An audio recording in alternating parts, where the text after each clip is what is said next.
If you can predict and prepare, Prevail comes easy. How can we streamline their efforts, not only to save taxpayer dollars, but also save lives? And it's not about the big payday.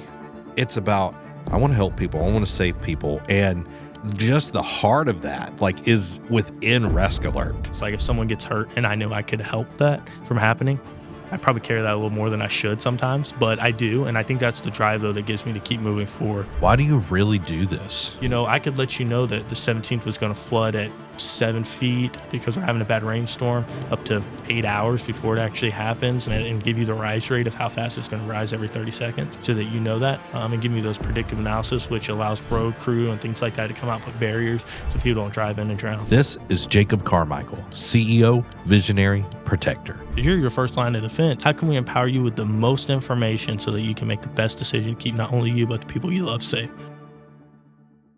Welcome, everybody, to Building Pensacola. I have a good friend here, Jakob Carmichael with RescAlert. Jakob, tell everybody a little bit about yourself. Yeah, no, thanks for having me. First of all, my name's Jakob Carmichael. I'm a founder of a tech startup that essentially builds tools to keep people safe using AI analytics. It's been a passion of mine. I started when I was a junior in high school, and here we are today, a couple years later, a couple head counts bigger, and a lot more in revenue. So, moving up through the ranks and building the company and helping to keep people safe. So I'm super excited to hop into it, and thanks for having me. Yeah, man. So where were you originally from? I was born in Charlotte, North Carolina, but that's because my dad did a lot of government contracting. So we moved around a lot. I mean, I've lived in Minnesota, New Hampshire, Georgia, Alabama, England. Whoa. So, I mean, a lot of different places, and it's all due to where dad worked, you know. And, growing up, once we got a little older, he would do a lot of quick stints where he would go away for maybe 2 or 3 weeks at a time. But when we were younger, I don't know, it's something about being younger, I guess. He wanted us to go with him. So, and a lot of the times when we were younger, there were a lot longer stays. But I guess the more you rise up in your career, the less he had to travel because he was more overseeing things. So the physical man on the ground. Yeah. So well, having the expertise where you can come in, this, exactly. this, Yeah. and be able to all right, I'm gone. Exactly. So sure. What was it like? How has that shaped your vision on things? Being able to see all these different places, how people act, their values. How's that shaped you? It's weird. It's in an aspect, it makes you realize how great you actually have it. Because growing up, especially in Pensacola, so I graduated high school here, went to elementary school here, middle school, and then I'd have stints where I'd be gone for let's say a year or even half a year at some other school.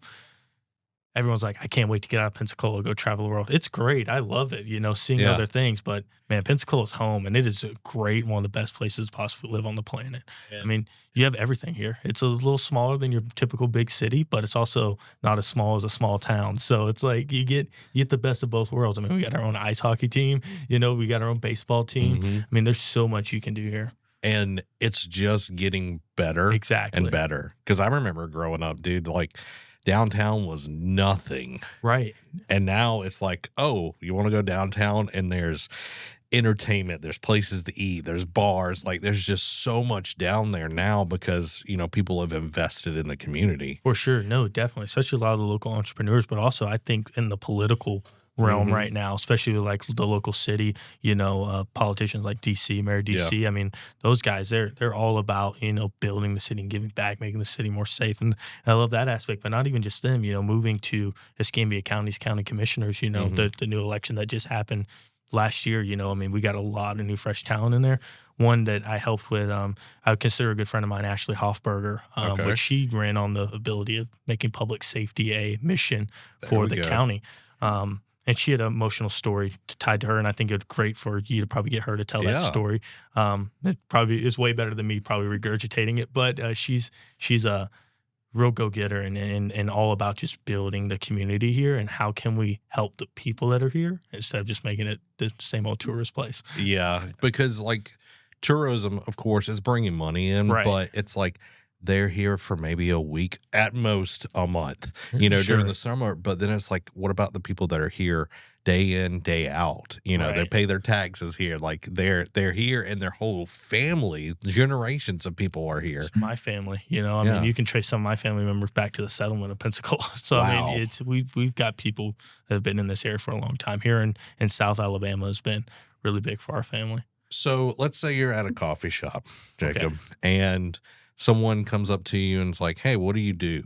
How would you answer that question? Oh, that's without telling people and the big long spiel. If I was going to do it in a quick sentence, I help keep people safe. That's what I would say. Okay. I help keep people safe. That's what I do. So you sound like Batman. I wish Batman's a little cooler. I'm more of a nerd, but maybe Alfred. Yeah, Alfred. That could be a good one. Alfred's pretty dope though, man. Without Alfred, Batman's pretty much dead. Yeah, could he do what he did without Alfred? Exactly. So, what's the earliest memory that hints that you'd like to help people? Like, what is like a pivotal moment in your childhood that's helped you become who you are? No, that's a great question. You know, I've always been, you know, wanting to help others, but I've seen that through my family, right? So my mom, she was a nurse. My father, you know, he literally worked to help keep people safe at the same time in the government contracted space and like security and things like that.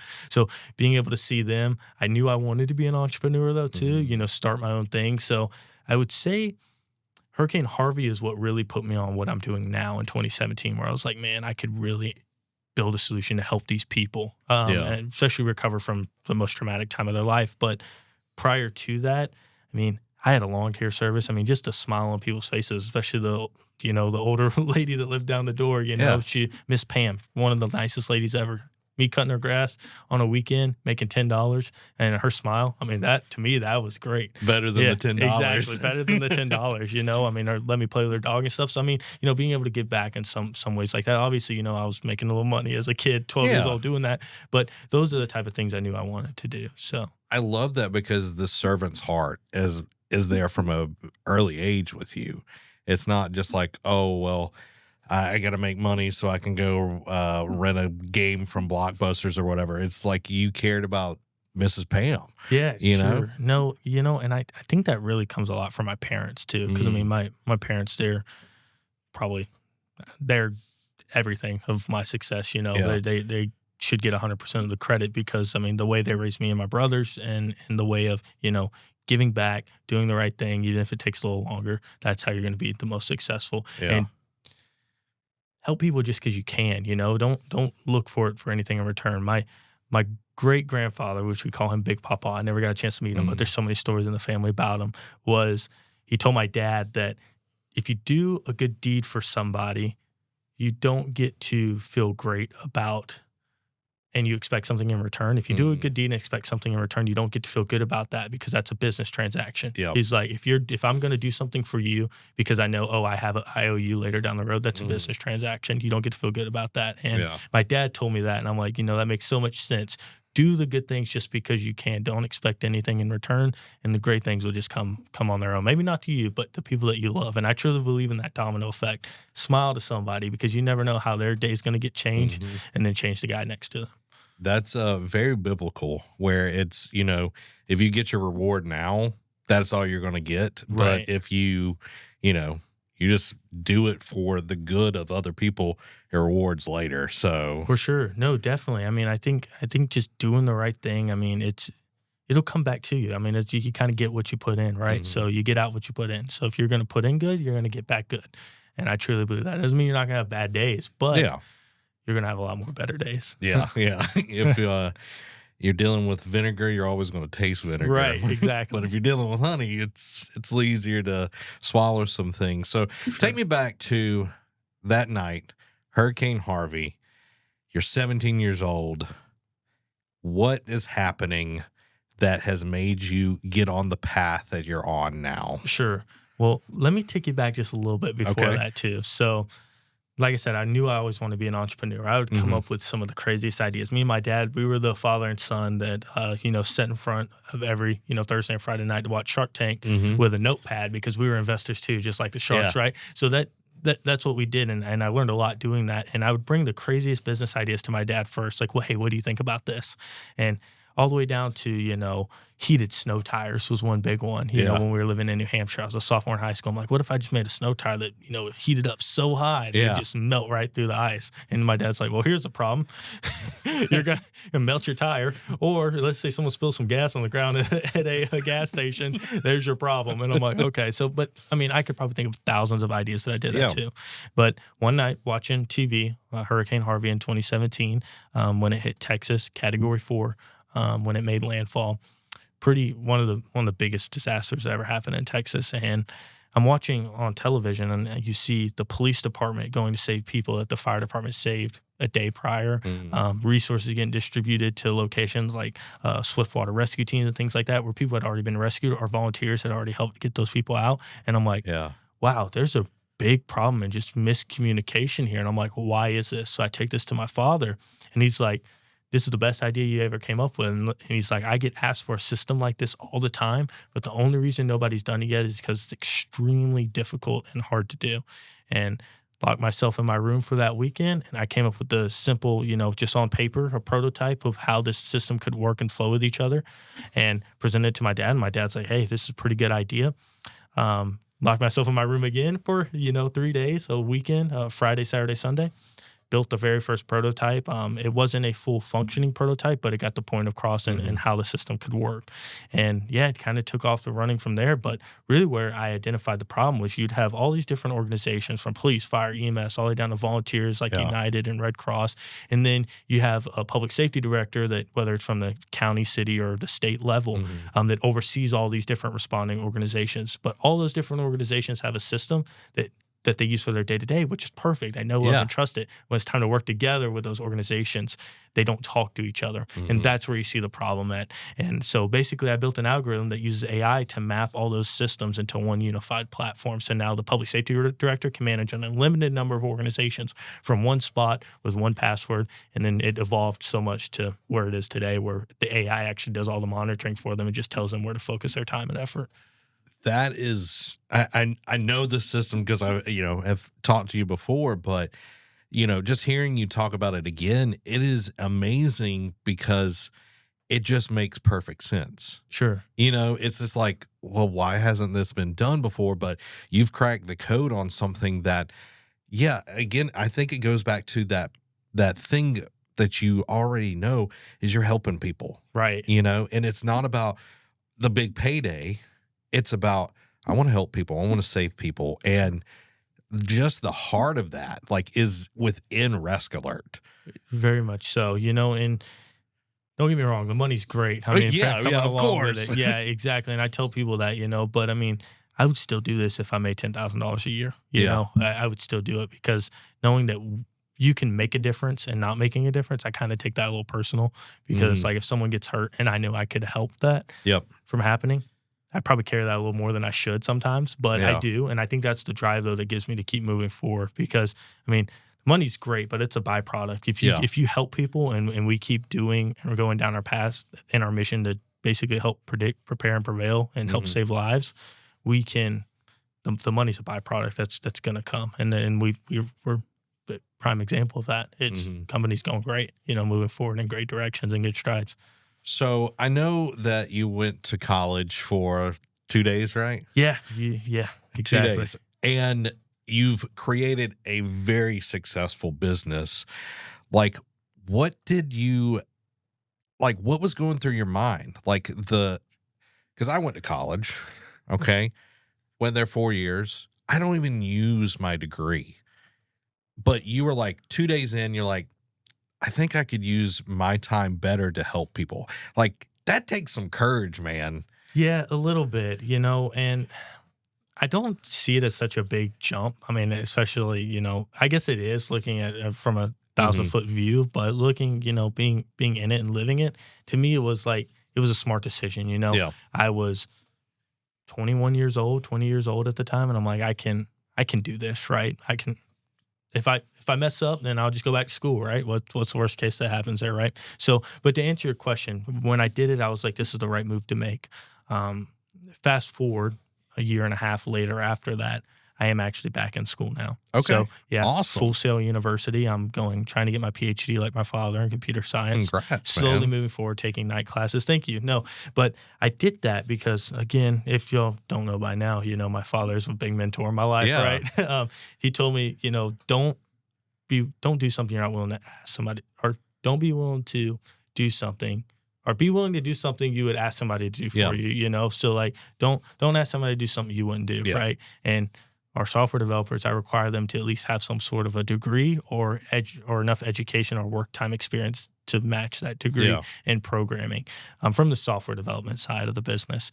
And I'm like, you know what? I need to practice what I preach. Yeah. So that's why I went back. Okay. I love that because I was a teacher for 7 years and I saw how heavy going to college was pushed, even AP classes and all of that.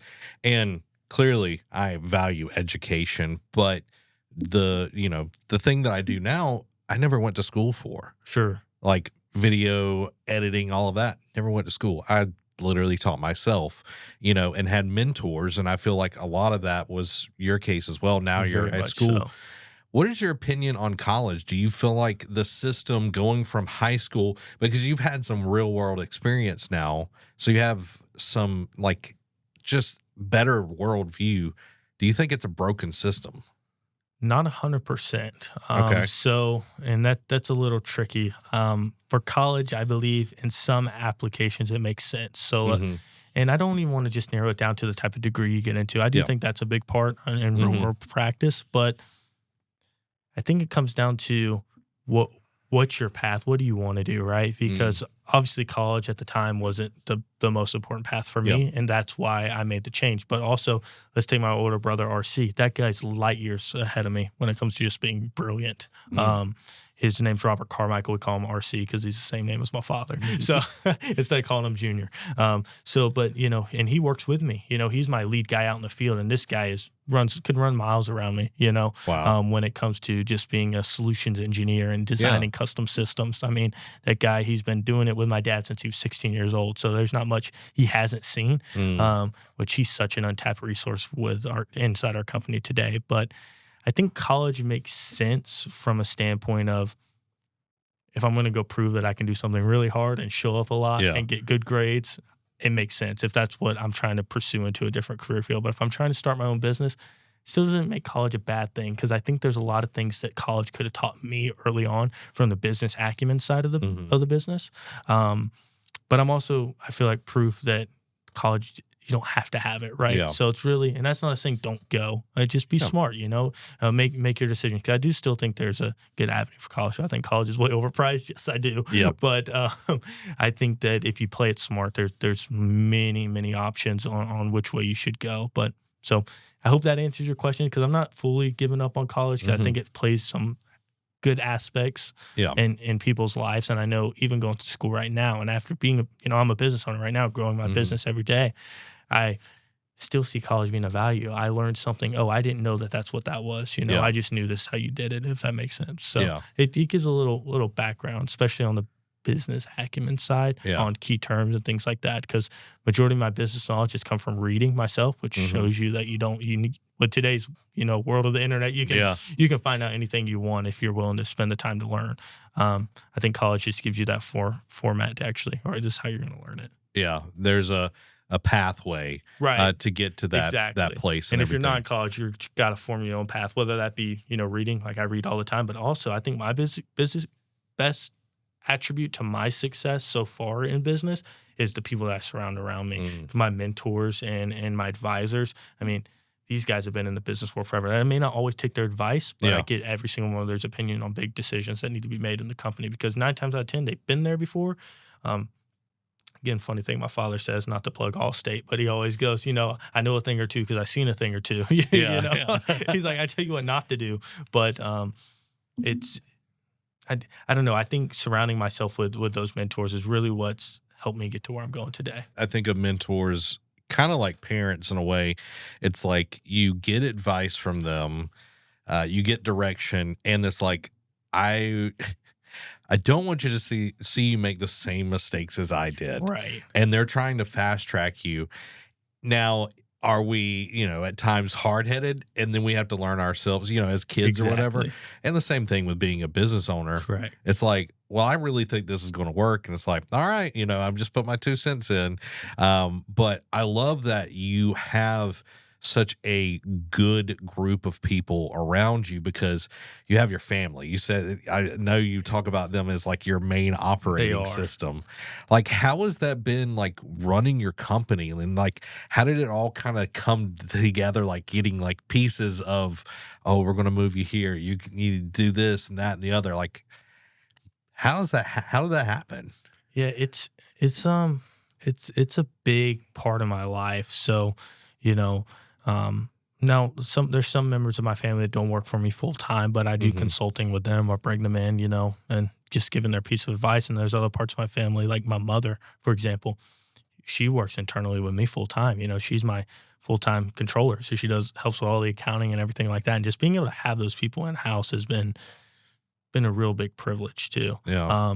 Because my family is my home, right? I mean, for sure, without anything, they're the reason of who I am today. But yeah, I mean, people usually say you can't work with family, but I think our family is, I don't want to say different than other people's family, but in a way, we look at things, we work so much harder because we're scared to let the other one down. Yep. And that's kind of where it's at. And I even look at the rest of our internal team like a family too. I mean, really to the point, every employee here at RescAlert, we're up to 23 now, I believe. Congrats, man. That's big. Everyone has my personal cell number. You can call me anytime, 24/7. I tell them, I don't care if you got a flat tire on the side of the road at 3 a.m. in the morning, call me. That's what I'm here for. Because if I can help them and make sure they're taken care of, customer will be taken care of. I truly believe that. You take care of your people, they will take care of your customers. Yeah, because people don't care about how much you know until they know how much you care. Exactly. So how did you get your family to like trust your vision? Oh, that's an easy one. I put together, a business plan, and I really just started pushing forward to this, and a lot of them, didn't want to just jump in until I showed some proven track record. Like I was going to make this serious, right? And make sense for them, right? I mean, they're not going to throw the whole basket of eggs on this one thing, which I completely understood that. So what I did was I went and I just started building the business. I got my core 6 employees, worked 6 months for free, helping me build out the core components of the software, which were, I had a sellable product, but it was what one guy would build by himself, right? Yeah. Now I had a team. We have 6 of us, 7 counting me, and building out the platform, and worked 6 months for free and brought them on board, kept building. And then we raised our first seed round 6 months after that. And then kind of slowly started onboarding a few people. My aunt worked for me for a time period at a time, my mother, and then just kind of bringing the rest of the crew on as we went forward. And then also hiring a lot here locally. So all my tech employees, my actual field employees that actually go out and install these outdoor warning systems and these gate arms and security controllers, license plate detection readers, and all these things, they all live here locally in Pensacola. Like everybody, even the ones that aren't family, they're here locally, and they do a lot of traveling. But I mean, they're all either been a family friend or referred to by a family friend. So we're such a tight knit group. It's pretty nice. Having people that know the culture, know your vision, and believe in it, referring like, because when you work at a place, it's like you're not going to refer that friend. It's like, I might like hanging out with them and watching the football game, but I wouldn't want to work with them. You know what I mean? But it's like when someone refers somebody, they know that this is going to be a thoroughbred. Right. It's like they're going to be a workhorse. They're going to crush it for RescAlert. Sure. No, definitely. And everyone's so involved in the mission. And I don't want to say they all take it as personally as I do, but they all take it to heart that this isn't just job for the rest of us.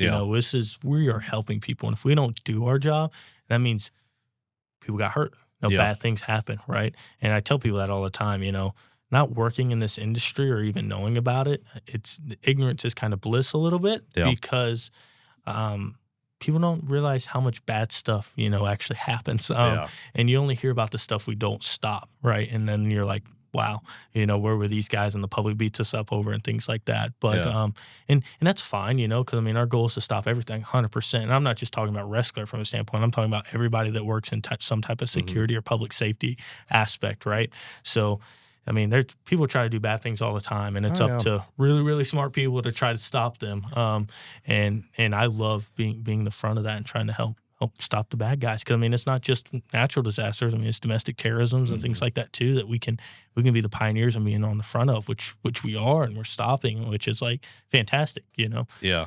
It's the whole consciousness of like trying to protect people from, someone that has a crazy idea because of whatever's going on in their life. They're at their worst moment. For and sure.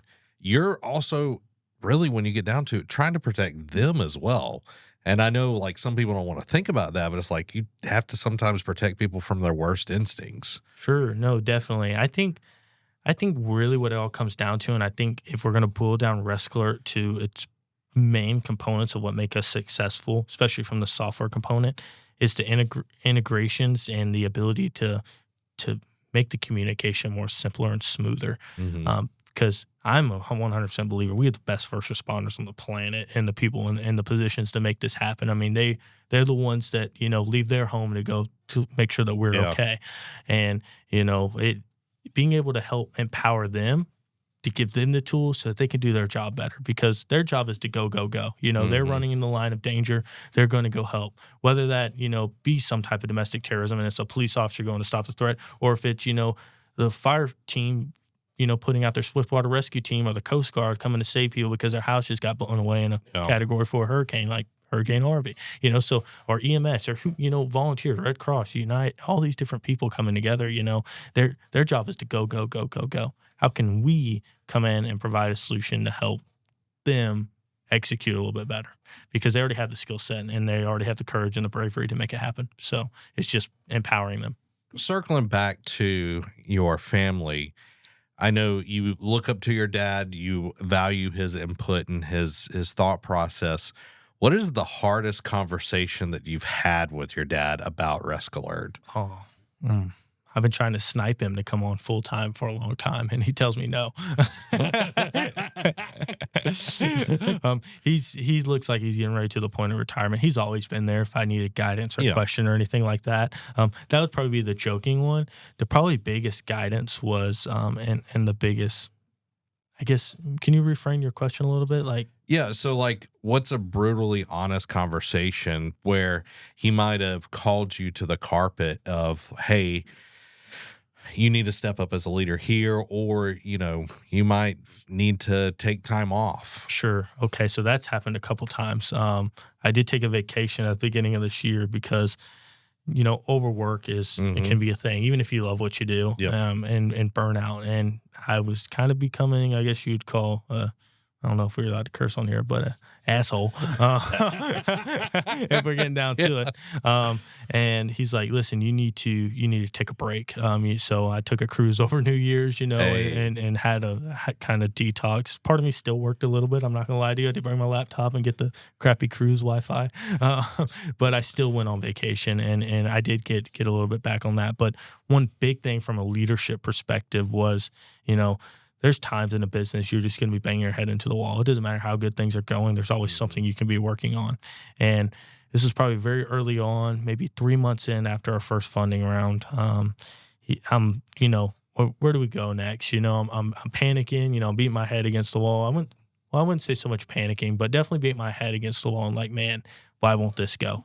Trying to push, because we were struggling very, very early on. And we ran into a problem that almost put us out of business, which I can touch on that in a little bit, but it was getting through that right after raising funding, by the way. So keep that in mind. And he's like, listen, if it's going to happen, it's going to because you figure it out and you're going to lead the team through it, but no one's going to do it for you. So quit burying your head in the sand and hoping that it's going to be resolved.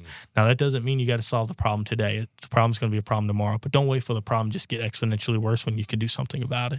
So I guess I can hop in a little bit. So that's exactly what I did after that conversation, because we ran into a problem where we were integrating all these different systems in one platform. And although I was using the AI to do the mapping on the back end for all these systems, there was nothing monitoring the amount of data that was coming in. So I was creating sensory overload for the public safety directors that were managing this one dashboard that had all this system coming in. That my clients would call me up. They're like, Jacob, it does everything you told me it was going to do, but you didn't tell me I need a damn football team to manage it. It's too much stuff. So we built the overlaying, basically AI algorithm that basically maps all the data that's coming, that maps all this different systems together, but also then takes all the different data points and runs analysis on those data points. So now it eliminates the entire team and it literally speaks to you, the computer, kind of like Knight Rider is what I call it. I love it. It tells you what the problem is, where you should focus your attention even before the disaster gets here, because we're doing all those AI predictive analysis. And that really is what opened up our business. So the point of Cradle that almost killed our business, because not only did we create an even bigger problem, I'm like, how can we fix it? Turned into the solution for that, made our business what it is today. I mean, that's what we're known for, is doing the predictive analysis. I can literally tell you, let's take Graffiti Bridge right there. What's that road called right under Graffiti Bridge? I'm a Pensacola native and this hurts. Yeah, 17. I could let you know that the 17th was going to flood at 7 feet because we're having a bad rainstorm, up to 8 hours before it actually happens, and give you the rise rate of how fast it's going to rise every 30 seconds. Wow. In inches, so that you know that, and give you those predictive analysis, which allows road crew and things like that to come out, put barriers so people don't drive in and drown. Different things like that. Predict wildfires, hurricanes, earthquakes, tornadoes. I mean, any type of weather disaster event you can think of. That is crazy, because I lived in Gulf Breeze for 4 years, and Gulf Breeze is a swamp. If people don't know that, Gulf Breeze is a swamp. So it floods all the time. And like being able to know that, and I know we'll talk about Overwatch in a little while, but like having that on your phone and be like, oh, this road, I better take a different way because I don't want to get caught, Sure. in a position where, I'm putting myself or, my loved ones in danger. Definitely. No, for sure. Makes 100% sense. And that's really where we built the application, which I know we're going to get into in a little bit. But the whole thing was, can I build something that's free that the entire world can use to stay ahead and make the best decisions to keep their family safe? And that's really what it came down to. How can we give and empower the public, not let alone the first responders that are coming to get them, but the public, because you're your first line of defense. Yep. How can we empower you with the most information so that you can make the best decision to keep not only you but the people you love safe? So let's not even bury the lead. Let's talk about Overwatch real quick. Yeah. So kind of dive. You already gave it a little bit, but like, why should someone download this free app? Because man, there's so many free apps. So you're 100% correct, and that was one thing we wanted to get across too. So when we built this application, we wanted to build something that you didn't just use for when something bad was happening, a weather event or some type of domestic terrorism or something like that. We wanted something that you used every single day, that it's going to keep you involved inside the application, so that it was something that you just made a part of your everyday lifestyle, right? Something that you use to make sure that, hey, me, myself, and my family are okay. Yeah. Me, myself, and I. So, and that was the goal. So when we set out to build this, we're like, all right, what's the biggest problem? And I'm like, well, I travel so much for work all over the globe, majority continental U.S., but I mean, sometimes out of the country for some of the work we're doing. And I'm like, every single county I go to or city, I'm having to sign up for a whole set of other custom alerts and getting the alerts of what's happening in there, giving them my phone number and stuff. I'm like, this is ridiculous. I want to be able to drive from the Keys all the way to California or Washington State and get alerts in every single county I go to, as well as get proactive alerts on what I'm getting ready to enter into, so I know what's coming my way. Because I'm sure everybody has gotten, a public safety notification on their phone where it starts dinging and everything, similar to like an Amber Alert. Those are sent out through a system called iPause, which is through the federal government. We are actually able to send out notifications through there. But essentially, you wouldn't get alerts unless you're in that area. So let's say I was 5 minutes up the road and an alert went out here for right where we're sitting for a thunderstorm. You would get the alert, but I wouldn't, even though I'm driving this way to come into it in 5 minutes. So I'm like, how can we encompass that all into one spot? So I have to get one application and I can see everything. So we built out the first initial version. So now you get all types of weather alerts. And these are all being encompassed from our own database, as well as the National Weather Service, NOAA, every single weather station at every airport in the continental United States we're pulling data from. They do a lot of cross comparison and analysis, and we're basically able to give people the best updated weather information right at their fingertips in one device, and getting those alerts sent out directly to them. Not only is it going to them, but we added additional features to where I can monitor my family members inside the application, not only their location, but if they're entering or have entered the possibility of a threat, whether that's a domestic terrorism or some type of natural weather event. Then we take all this data, compile it with each other, and we're running our AI analytics on them so that we're able to get predictive analysis of what's potentially going to come their way as well. And then they also, which gives their local public safety officials direct access to a communication line to them too. So they can send direct alerts out to them, and then they can also request assistance and get more information on that person through the application. So we have ability where they can go in and put in information like how many people live in their household, things like that, so that first responders are a little bit more prepared. And then we got a couple other cool features that are getting ready to come out. I would say stay tuned for the next quarter, that are going to allow them to give eyes on scene to dispatchers. So okay, I love that. So I have to ask, because people are like data sensitivity and all of that kind of stuff. So when someone's using the app, how secure is it? That side of thing? Is your data being tracked? Are you being tracked when you use it? Like, how does that work? Yep. So we're up to date with all the laws, compliance. So from the federal level, we do federal government work. So that's a requirement for us, especially even to where we store information at. But not only do we do that, everyone has full and complete control of the information that they are providing. So you don't have to give everything to use the application. You get to kind of pick and choose. So it can be a little bit of an a la carte type of selection, because I know people are very sensitive to data. I am as well, on where I put my information. But we also give people the ability to come in and delete that information too. So they can actually send something, scrub it. Not only will we give them the copy of everything that we stored on them, but a certified letter saying that we've deleted everything that we have on that person too. Majority of the things that we keep inside the application, which is typical what they're given to every other application they're using now, whether it's Instagram, Life 360, Snapchat, whatever it is, right? Facebook, Meta, usually their location. And that's a key important part for what we're using to get the weather information, so they get the most up-to-date alerts. But the rest of the other information, it's really up to you and how deep you want to go in with the application, because the application can do a lot more than just what we're talking about. And if we just talked about it today, we'd be here for 5 hours. And I could probably keep going after the 5 hours of the new features that are coming and what it can do. But so it's very, very on the secure side. And then we have a lot of compliance laws that we do have to follow too, because we do a lot of federal work, which those can all be seen too on our website, like all the HIPAA compliance that we follow under, and all. There's so many compliance regulations that we had to meet. And not only do we have to meet these, but our insurance requires us to go after, retest on these and do threat analysis, detections, and things like that, to do vulnerability studies. And we're doing these, we're required once a year, but we're doing them quarterly for the amount of work that we're doing. Literally, Facebook has been hacked again, where it said like there was like 2.1 billion people's like information got leaked 3 days ago.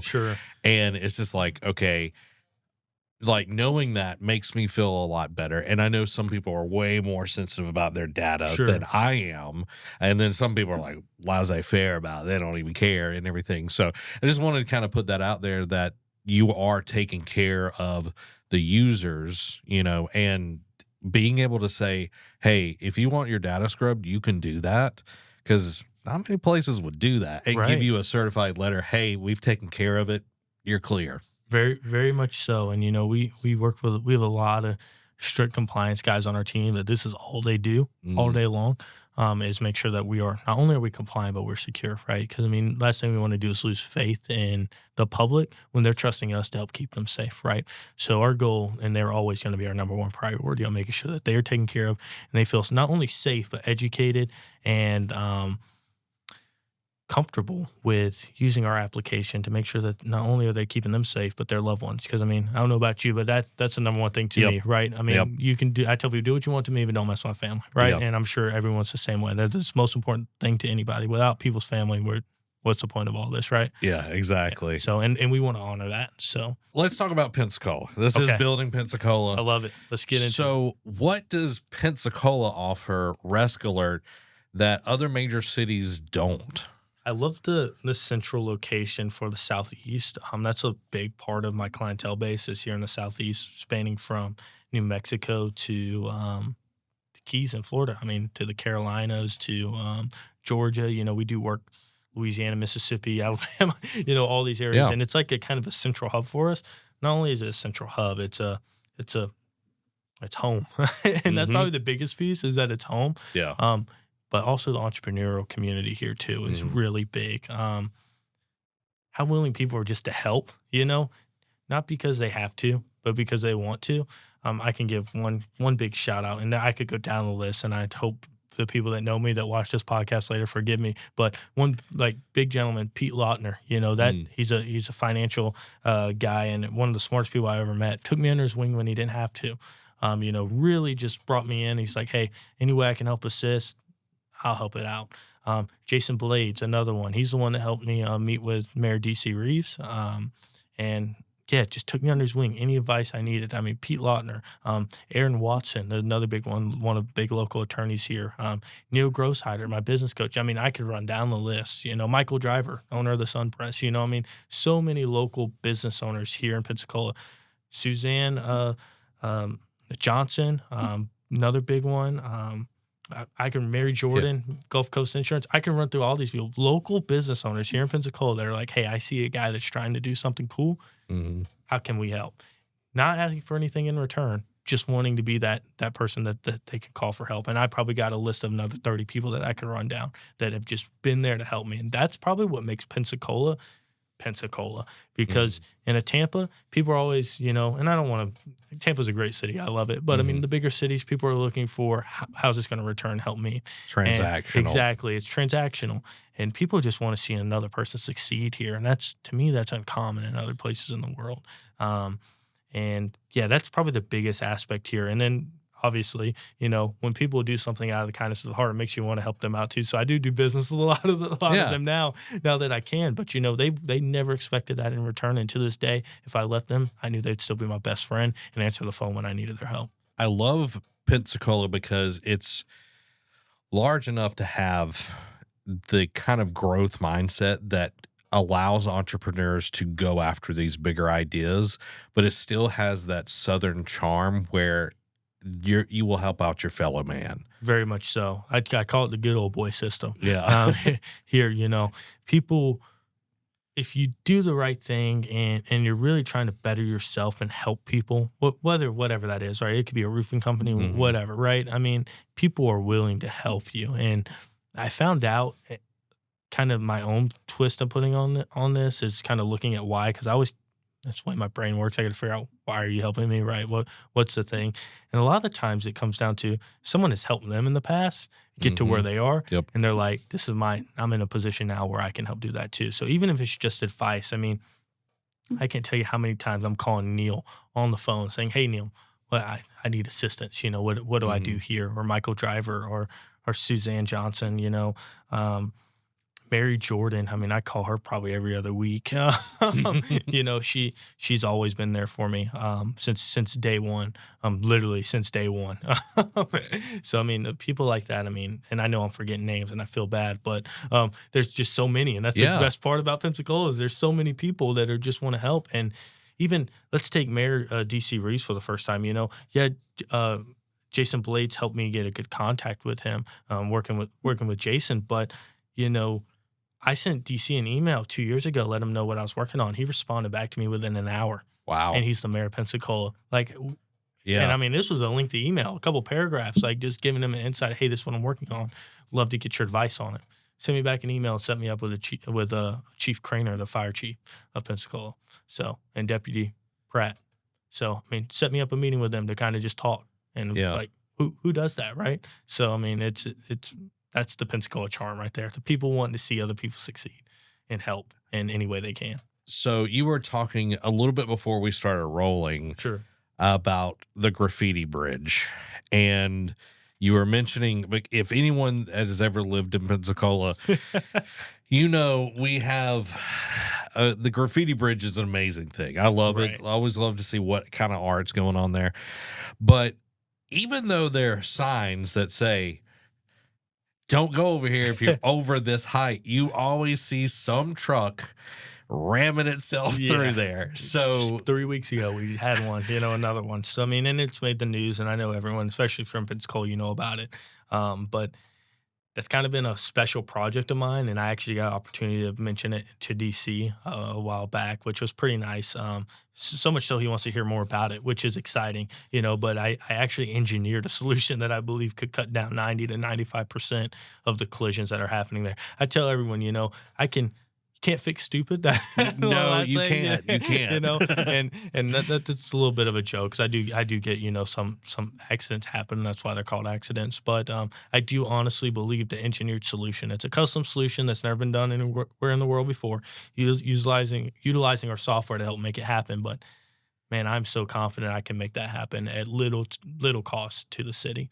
I'm even willing to help donate some of it and cover the cost personally myself to help make that happen.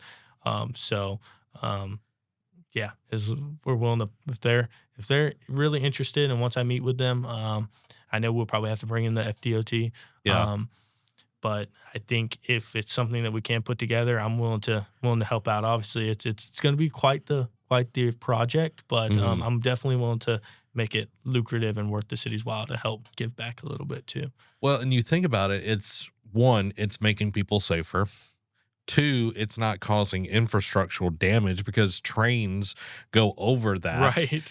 And plus, whatever, truck or whatever it is, they're not incurring damages and lost, whatever they're hauling. It's like, It's kind of a win-win. Yes, it's an investment, but it's like, how many times can that bridge be hit before it's got to be rebuilt? Exactly.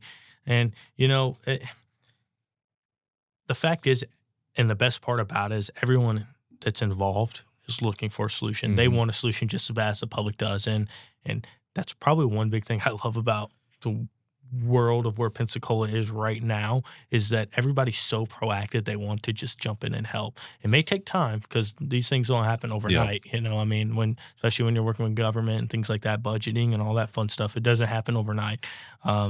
But everyone's looking at trying to make a solution. It's on everyone's radar, and that's the key point. And that's why I love Pensacola. Is that Pensacola is just everybody involved. It just wants to help the community. How can we make it the best and most safest and beautiful place to live? Going 10 years in the future, where do you see Pensacola in 2035? Wow, 2035. I love seeing Pensacola turn into more.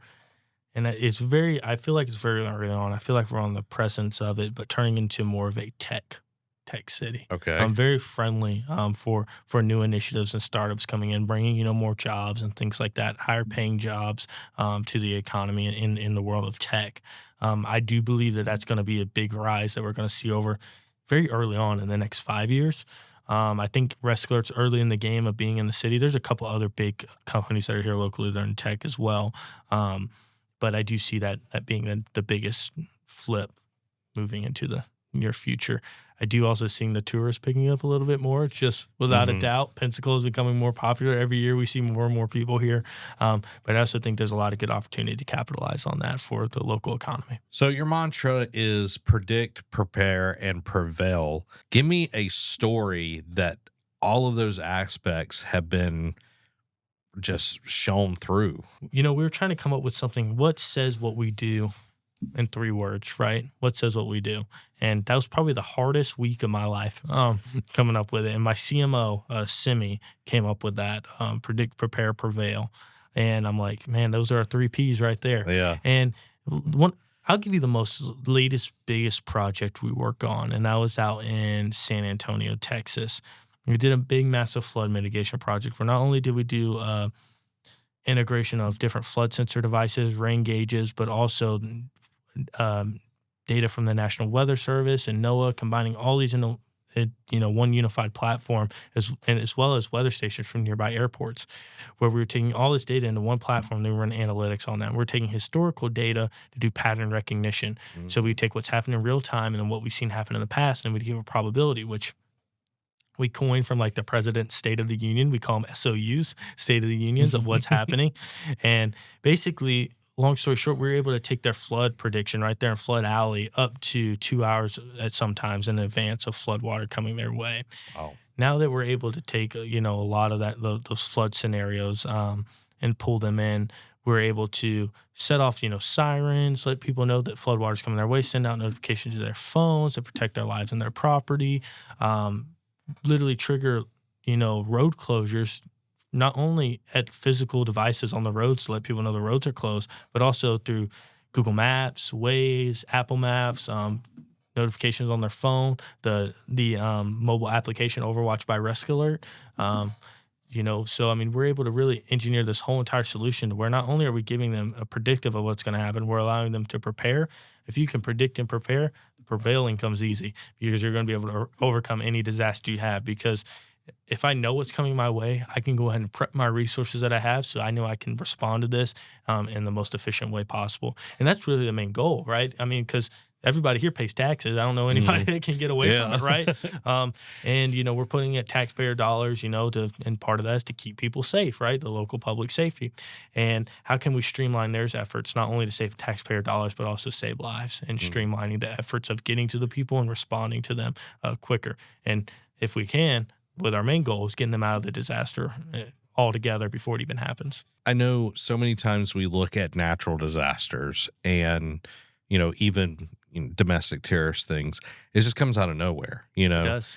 And being able to aggregate all of that data to, be able to predict, okay, this road is going to flood by this time because of this kind of rainfall, this, that, and the other, all of these data points that you're able to do. I was watching this video of a tsunami that hit Japan. Right. And it was just this intersection, these cars were just turning, and then you started seeing water just coming, and people were literally going to it and then having to turn around and like rush. There was literally a car that like got swept up by the tsunami. And it's like, and this of course was 10 plus years ago when this happened, but it's like, what if we have these systems in place where that would have never happened? Right. Sure. No, definitely. And getting, early warning as much as possible. Now this is something that's new technology too. I do want to let people know, and as it's growing, we're just going to see the more capability of what it can do. Because in my opinion, we've only scratched the surface of what we can do. I mean, and really what it comes down to is the AI. It's doing the predictive analysis. It can think a lot faster than a human can and give you a lot more direction of where to focus your time and attention. So you as the public safety director can make the real, lifetime decision. Getting more accurate in tsunami predictions and things like that, that's a tricky world that we're swimming in. But man, is that the type of stuff that excites me, I mean, I love being the pioneer on things. I want to be the first to try something. Just because somebody's been doing it every day doesn't mean it's the right way, right? Shake the boat, rock the system, see what can happen, right? I mean, I'm a big believer in that. One of my biggest mentors is Howard Hughes. I think I mentioned this to you a while back. And, he's the way he thought about things, in the past, airplanes, they always had a top and a bottom wing. And he's like, who says you need a top wing? That's the type of thinking I love, right? Doesn't have to be my idea to be the best, but push it, rock the system. Just because someone's been doing it one way forever does not make us the right way. Could be that, the human race got lazy, and we just accepted that. And to me, I always want to keep challenging, see which ways we can do things better and push the envelope. Don't be afraid to be the pioneer. And I like also from the money side of things, being a pioneer, you get to write your own checks when you're the first one doing stuff. So it's pretty nice, especially when you can provide a real true value to who you're providing the service for. It just reminds me of the way medicine was practiced like back in the Middle Ages, where it's like, oh, you have bad blood, so we're going to bleed you.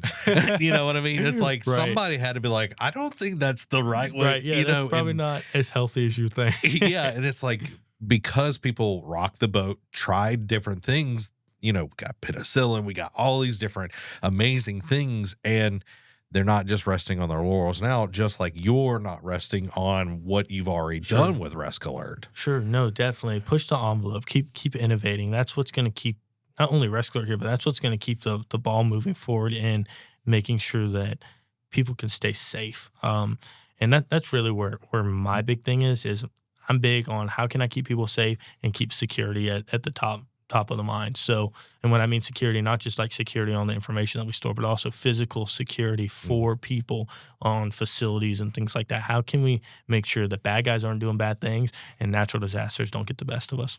I want to talk about your interviewing process. Okay.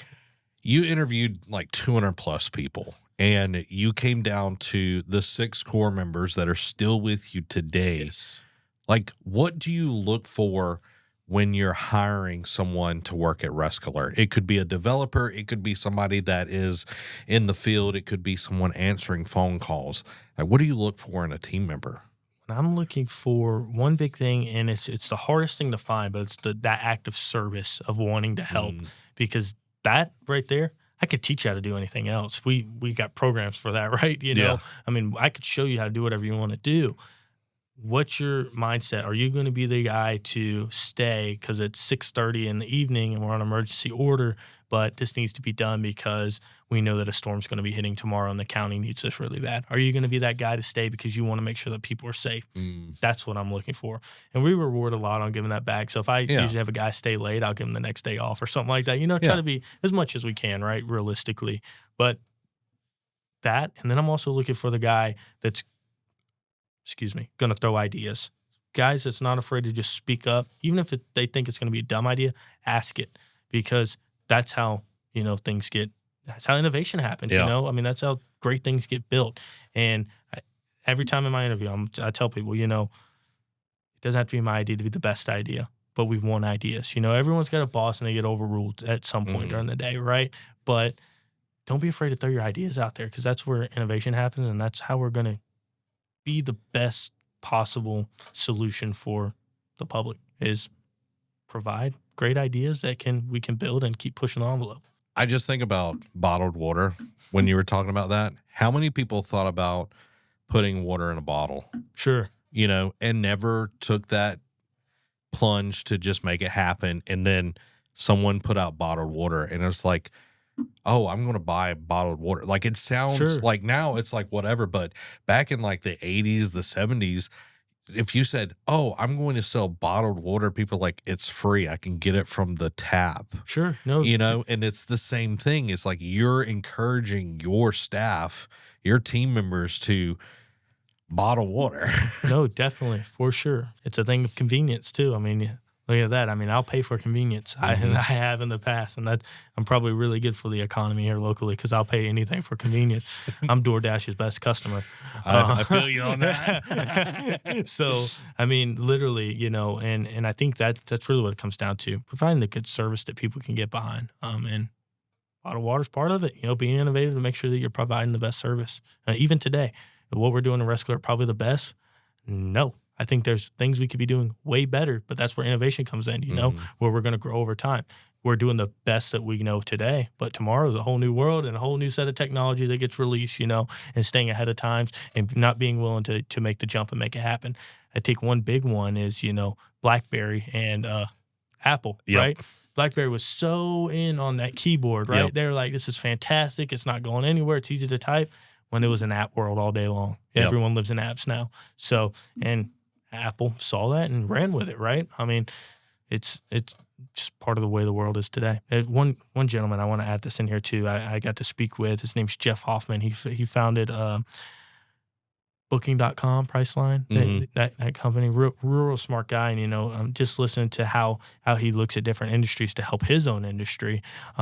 He's talking about how did the music industry not come up with the iPod and things like that, right? It's because they were like, oh, CDs, that's what we did. They got stuck. Well, Apple saw that and they're like, hey, I can make this digital. Now they own iTunes and, Apple Music. I mean, it's the biggest thing in the world. And now record label companies, they got to at their mercy now. Yeah. So it's just kind of the way the world goes, people being willing to innovate. Get out of being successfully stuck. Exactly. Yeah, don't be afraid to rock the boat just because everything's going good right now.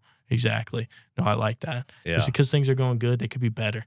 1,000%. So, what would be your advice for a high schooler that might have a great idea? How can they test the validity of their idea or product? Oh, that's easy. Test the market. I mean, and that sounds a little harder just saying it like that, but I mean, talk to people. You know, obviously in realm, if you got a new idea, don't go out there and just telling anybody and everybody. But there's ways to go around it, right? Like weigh your risk, right? So I'm not going to go telling a software developer my new app idea, right? Yeah. But I mean, I could talk about maybe the end user that's going to use it. Let's say I'm building an app to run a cupcake shop, right? Maybe I go talk to some local cupcake shop owners, you know, or run some social media ad campaigns. Spend $5 on Meta to run an ad and see how many click-through rates I get. Yep. Wow, maybe my marketing and people would actually really click through this and check it out. Maybe I could start a prototype from there. And then just kind of slowly start building into it. It's not something you got to jump in feet first on day one, but once you give your time to it and see that traction, don't let it pause, because I almost let that happen early in my day.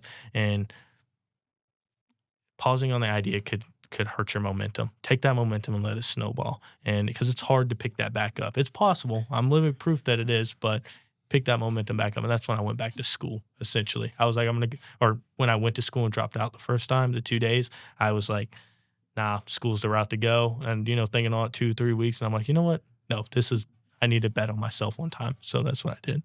So let's picture 20 years in the future. Where is RescAlert? What headlines are people talking about RescAlert? In 20 years from now? 20 years. And I see RescAlert being a global safety company. I mean, I'm talking about working from the federal, state, local levels, not only here, but around the globe, working with not only integrating local counties and states to work together during big disasters, but from a nation standpoint, working with countries doing cross comparison and analysis, as well as providing our solution across the globe of custom engineered solutions that fit their problem. Because I tell everyone, you know, I solve problems. I don't sell something you can buy off the shelf. You bring me your problem, I'll engineer a custom solution to fix that problem, make it go away. And I see us being able to do that on a global scale. Maybe that's through because we get acquired, but I'm going to be a part of RescAlert probably till I die in some form of an aspect. It's just too much of a passion for me. Will I probably stay the owner for it for the rest of my life? Who knows? That's so far in the future, but yeah. I'll be a part of it somehow, whether that's, you know, still active as a CEO or a board member or whatever it is, because the mission is to help save lives. If we can keep our mission, the world's our oyster. So, well, Jacob, it's time for the rapid fire questions. Are you ready for this? Let's do it. All right. First up, would you rather have a taco or a grilled cheese sandwich made exactly the way you like it? Grilled cheese sandwich. Okay. Yeah. Okay. So, tell me how it's made. Yeah, so back to Dad. Here we go on this one. My father, Dr. Carmichael, he makes a grilled cheese sandwich, and he puts one of those big half-like cuts tomatoes slices between it. I don't know what else he does to make it happen, but it tastes like grilled cheese and tomato soup without having the tomato soup. It's fantastic. Wow. Fantastic. I could eat it every day. Okay. Fantastic. That sounds like a good Hopefully he'll cheese. Release that recipe to me. You gotta you gotta watch him like yeah, right? That's how you do it. Exactly. Yeah. So I mean, grilled cheese any day. Now I do love my tacos, but grilled cheese any day. I love tacos. You're one of the very few that have said grilled cheese. Like tacos is winning by a pretty good margin. Okay. But I think we have two, right? Two people. Yeah. So awesome. Yeah. So you're in good company. Sweet. What would your memoir be called? I want to be known as the person that did everything he could to help keep people safe. That's what I want to be known for. So probably I'm, the guy that helps people. Just keep it as simple as that, because that's what I want to be known for. That's actually kind of something that weighs on me a lot. Is I don't want to be forgotten in 2-3 generations. Yeah. I want people to know that I was here, and not only was I here, but I did everything in my power to help better the world. That I was here. And yeah, I don't know. That just blows my mind that some people can be, eventually forgotten 3-4 generations down the road, as life continues on, which is great. That's going to happen. But I want to make sure that people know that I did everything in my power to help and make it a better place. And that's what I want to be known for if I do get known for it. Yeah. So building that legacy. Exactly. Building the legacy, leaving something behind. It's not just dollars, I mean, that's great and all, but I want to be known for man, that guy really went out of his way to help people when he didn't have to. Favorite fast food fry? Ooh, oh man, that's tough. And there's only one real answer, but we'll see. Chick-fil-A. Okay, you got it right. All right, you got it right. You get to come back. Chick-fil-A. Okay, good. Condiment of choice for your Chick-fil-A fry? Chick-fil-A sauce. Easy. Okay. Yeah, don't have to think about that one. All right. I like it. Would you rather fight an elephant-sized chicken or 100 chicken-sized elephants? I can mess up some chicken-sized elephants, I think. Yeah. I mean, I think my bet would be better for that because I mess up eating chickens. So you put a chicken the size of an elephant, that would be pretty rough. Yeah. But 100-sized elephants or 100-sized chicken-sized elephants. Yeah. Yeah, I could take some elephants. Yeah. I'm wondering if attrition would eventually get you, but when a chicken's that big and could literally peck a hole through you. Right. I met some mean chickens that'll mess you up at chicken size. So. Yeah. you might want to get one of them docile ones. For sure. What you said you love reading. What is one book that every entrepreneur should read? Ooh, this is good. How to Win Friends and Influence People. I know that's pretty. Dale Carnegie. Yeah, Dale Carnegie, straightforward. But there's another one that I'm reading right now, which I'm rereading it. The Hard Things About Hard Things book by Ben Horowitz. Horowitz, Horowitz.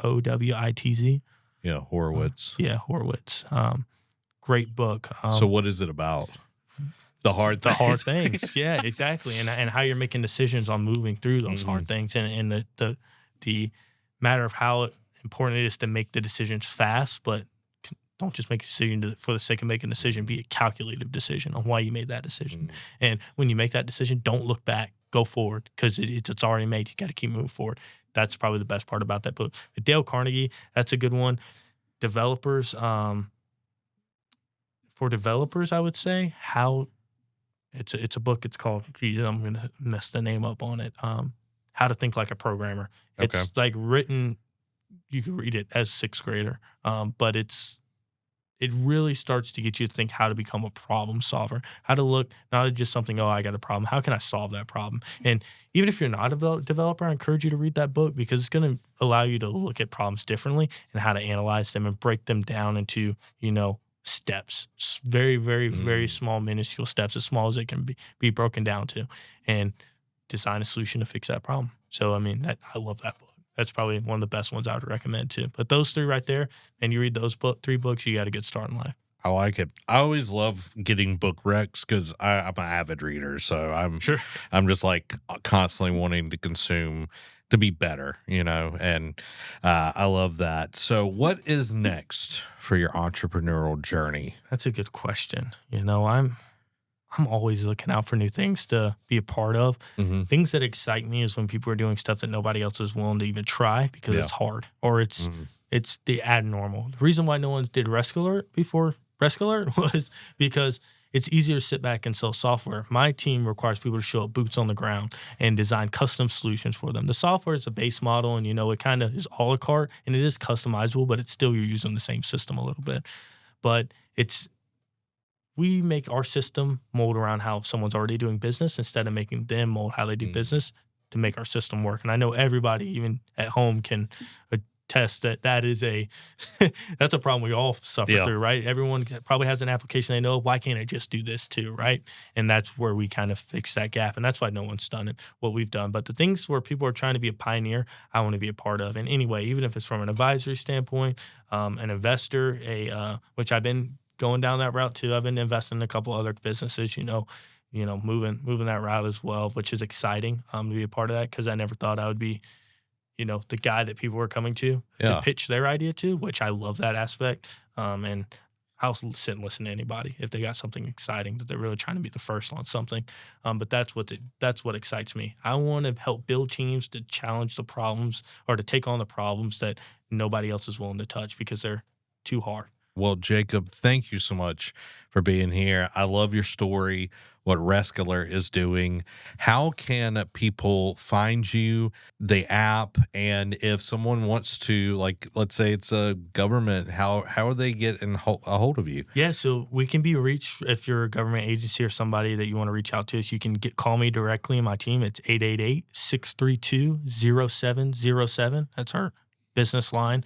You can get directly to me through that. If you really want to just speak to me, you're going to meet a few people, a couple ladies on the phone that answer the phone, and just ask for Jakob Carmichael, and they'll forward you through my way. Just let them know I sent you, and they will definitely forward you directly to me. You can also reach us at our website at www.rescalert.com, which RescAlert is spelled RescAlert. And if you want to reach out to me, my Instagram is jacob.carmichael. My first name is spelled Jakob, with a K, not a C. A little different. And then last name Carmichael, which is Carmichael. And you can find me there on Instagram, Facebook, LinkedIn is big. If you want to get in contact with me fast, LinkedIn, I'm always on LinkedIn. Feel free to reach out. And then our application, it's free on the Apple and Google Play Store. It's called Overwatch by RescAlert. Overwatch, just like it sounds, and then BY, the word by, and then RescAlert, which is spelled RescAlert. Free app on both stores if you want to download it, please. And then give me a ring and let me know your feedback on it. We always are looking to enhance our product. So if anyone has any recommendations, we definitely take them to heart. Well, thank you, Jakob, for being here. Everybody, let us know what you thought of the episode down in the comments below, and make sure to leave a 5-star review. That's all we take here. That's all we take here because, as Mama said, if you ain't got nothing nice to say, don't say nothing at all.